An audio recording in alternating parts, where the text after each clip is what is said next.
സൂര്യയെ നായകനാക്കി കാർത്തിക് സുബരാജ് സംവിധാനം നിർവഹിച്ച ഏറ്റവും പുതിയ ചിത്രമാണ് റെട്രോ. ആക്ഷനും റൊമാൻസും കൂടിക്കലർന്ന് 2 മണിക്കൂറും 48 മിനിറ്റും ദൈർഘ്യമുള്ള ചിത്രം സൂര്യയുടെ ഒരു വമ്പൻ തിരിച്ചുവരവാണെന്ന് ആരാധകർ പറയുന്നു. ചിത്രത്തിൻ്റെതായി പുറത്തു വന്നിരുന്ന ഓരോ അപ്ഡേറ്റുകളും പ്രേക്ഷകർക്കിടയിലും സോഷ്യൽ മീഡിയകളിലും വലിയ രീതിയിൽ തരംഗമായിരുന്നു. ചിത്രം തിയേറ്ററുകളിൽ എത്തുന്നതിന് മുന്നോടിയായി വലിയ രീതിയിലുള്ള പ്രൊമോഷൻ പരിപാടികളാണ് നടന്നത്. ഇതിന്റെ ഭാഗമായി റെട്രോ ടീം കേരളത്തിലും എത്തിയിരുന്നു.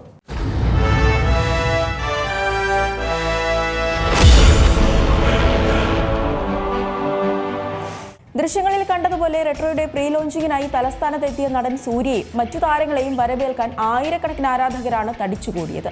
ലുലു മോൾ ഗ്രൗണ്ടിൽ പ്രത്യേകം സജ്ജീകരിച്ച വേദിയിലാണ് ചിത്രത്തിന്റെ പ്രൊമോഷൻ പരിപാടികൾ സംഘടിപ്പിച്ചത്.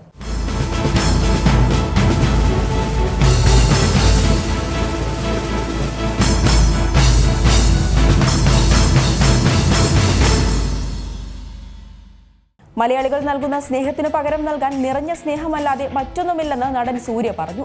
ഒപ്പം ജയറാം, ജോജു ജോർജ്, സുജിത് ശങ്കർ, സ്വാസിക തുടങ്ങി ഒട്ടേറെ മലയാളി താരങ്ങൾക്കൊപ്പം അഭിനയിക്കാൻ കഴിഞ്ഞതിൽ സന്തോഷമുണ്ടെന്നും സൂര്യ കൂട്ടിച്ചേർത്തു. താൻ ഇതുവരെ അഭിനയിച്ചതിൽ നിന്നും വ്യത്യസ്തമായ ചിത്രമാണ് റെട്രോ എന്നും എല്ലാവർക്കും സിനിമ ഇഷ്ടപ്പെടുമെന്നും അദ്ദേഹം പറഞ്ഞു.